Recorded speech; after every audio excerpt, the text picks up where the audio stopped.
Сен осы жасыл цветті жақсы көреді екенсің, сондықтан саған біздің әулеттің Көкшетаудың атынан осы подарканы табыстайық деп отырмыз. Негізі бұл тойды мен басқарып жатырмын, видеода жазылып басқарып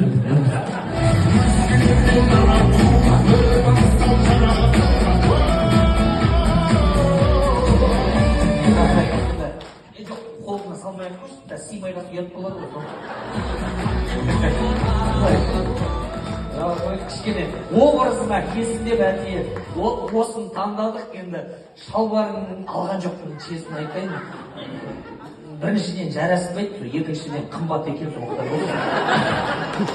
Жоқ, қолымен қоса кисінші, сыймай қалса маған бересің. Қошемет, нұрға!